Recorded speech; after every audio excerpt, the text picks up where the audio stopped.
Hello guys, what's up? It's the Couch Potato 88 here again and welcome back to my channel. Today's episode, I'm going to show you top 10 money saving tips for gamers. Without further ado, let's begin. I made this video especially for those who are only starting to have gaming as their main hobby, but do not want to spend too much money on it. I get you guys. Well, if you're rich, that's a different story. You can buy whatever you want. Maybe video games, headsets, gaming accessories, and whatnot. But this video might still be interesting for you.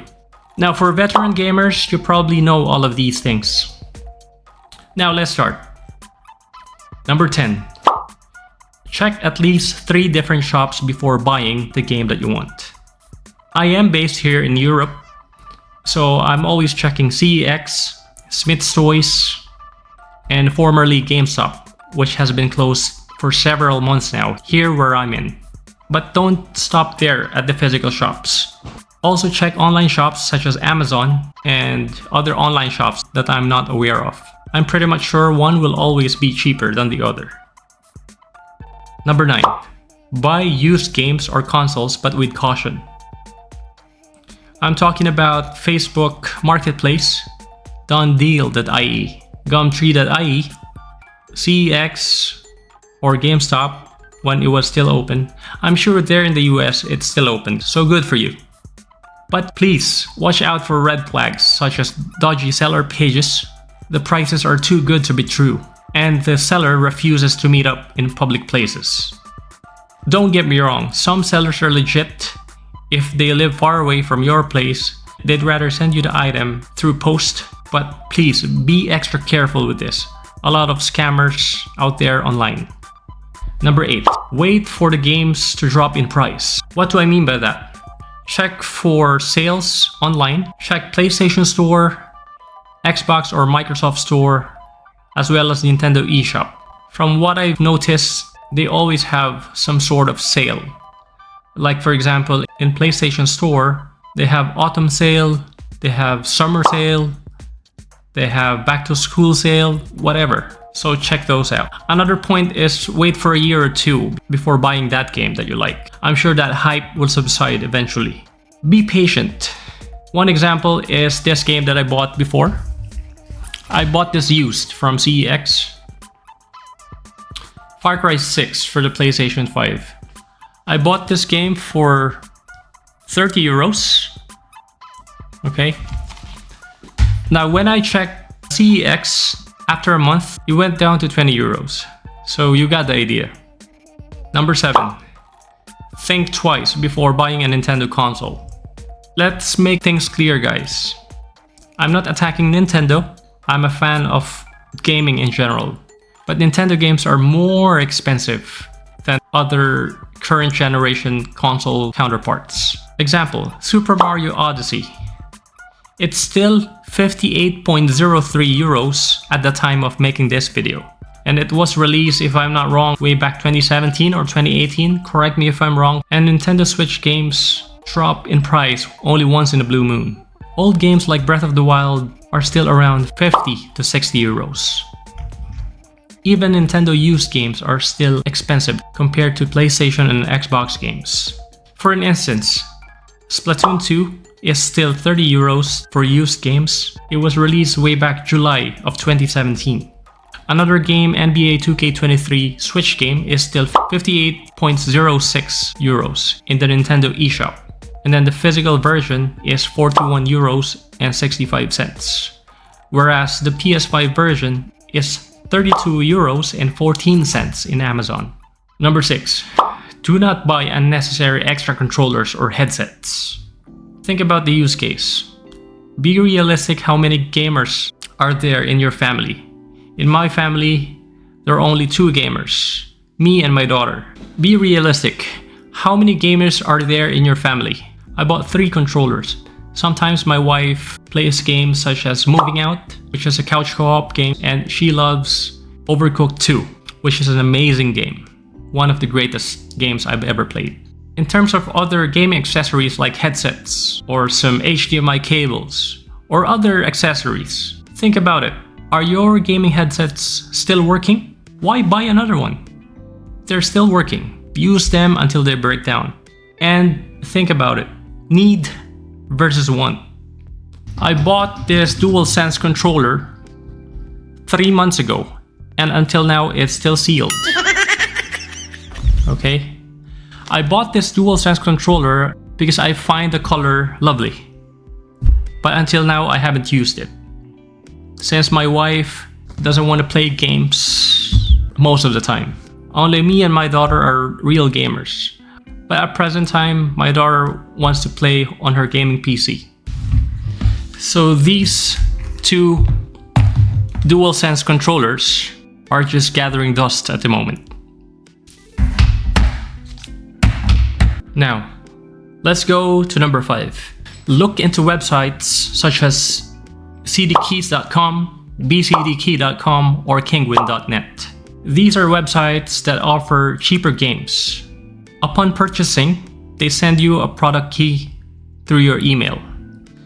These are mostly applicable for PC games, but they also have some products available for the Xbox, PlayStation, and Nintendo.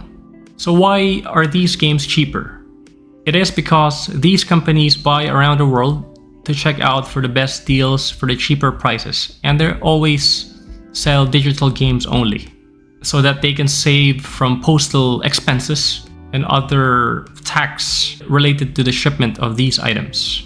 That's why you can see the prices are significantly lower than physical games or than the official websites. Number 4, consider emulation. Have you heard about RetroArch or RetroArch, whatever you may pronounce it? RetroArch is a front-end software. It's actually open source that compiles cross-platform for emulators, game engines, and video games. So it's like a software wherein you can run different ROMs or different emulators, and you can play it for free. The only thing is you need a PC, phone, or a tablet for this. You don't need an extremely powerful PC to run RetroArch and all of its games. Having an Xbox controller is recommended as well, because Xbox controllers are compatible for Windows and almost always works with retro games that you emulated. What are the benefits of emulation? You're gonna have an access to a massive game library, and it's absolutely free. But I'm not gonna tell you, as what other YouTubers say, we're not gonna tell you where to get those ROMs. ROMs are downloadable digital versions of the retro games that you can save and run using RetroArch. What are the cons, the disadvantages of using RetroArch, in my opinion? Steep learning curve and annoying button mapping. In my opinion, nothing can really beat the original retro console that we played as kids, or that we played in the past. Like for an instance, you're playing a Nintendo game, NES, SNES, and what have you. I've noticed when I'm using the Xbox controller, the A button is usually the B in the original Nintendo game, and the B button will be the A. And usually the games that you play doesn't support the analog functionality to move the character around. But there's a workaround on it. You can map these buttons to suit your needs when playing a retro game. Let's go to number 3. Consider trade-in.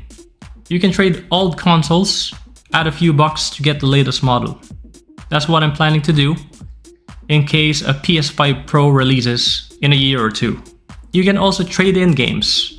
I'm talking about physical games in your favorite store, such as GameStop, if you still have GameStop in there, or any games that allows you to trade in items. And you can also sell it to online marketplaces. That's what I do in the past. You can get more money by selling your individual games to online marketplaces rather than trading it in GameStop or CEX or what have you. But my point is, trading in games or other gaming related items will let you save some money rather than buying a brand new console out of your pocket in full price.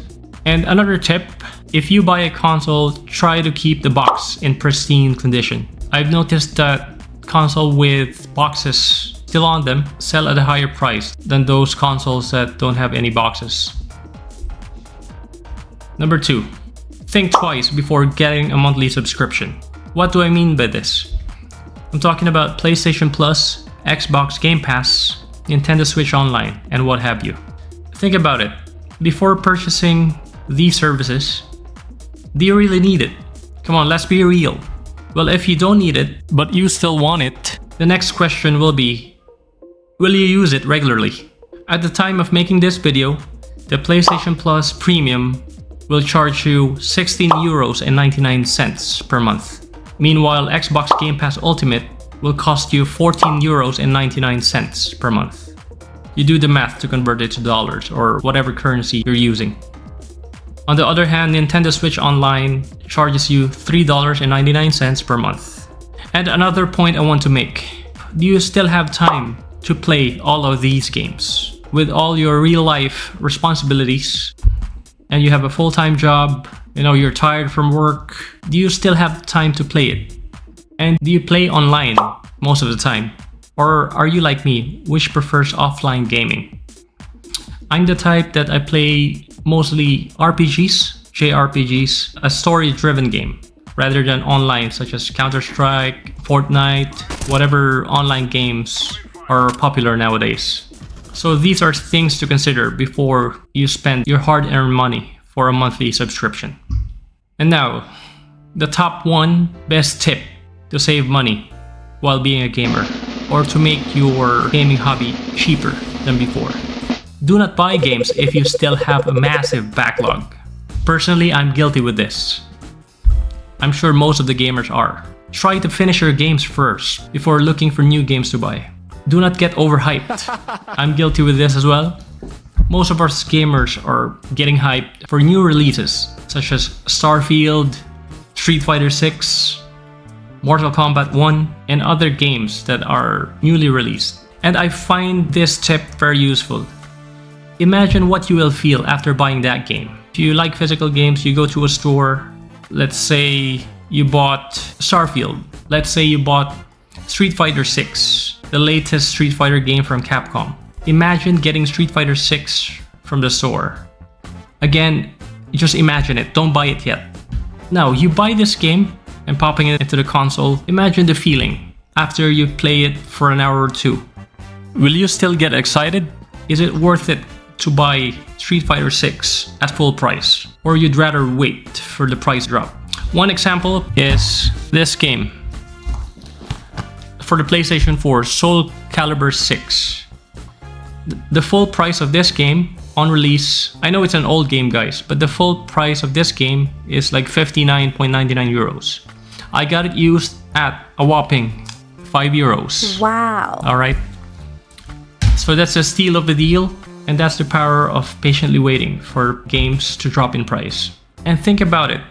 What are your real life responsibilities? You have to take care of your kid, you have to go to work. I'm not preaching here, but I mean, gaming is a hobby at the end of the day. I believe 1 or 2 games are enough to keep you engaged for weeks and even months. I'm not saying to not treat yourself for a new game every once in a while. Like Christmas, it's your birthday, or whatever. You feel tired from work, you feel that you deserve a new game. That's fine, but don't overdo it. Imagine your backlog sitting there doing nothing. You get the idea. Well, I think that's it for the video. I hope you find these tips helpful to make your video game hobby cheaper than ever. Remember guys, gaming is not really that expensive if you know some life hacks and what games to look for. Please consider subscribing if you haven't already, and give it a thumbs up if you find this content useful. See you next time.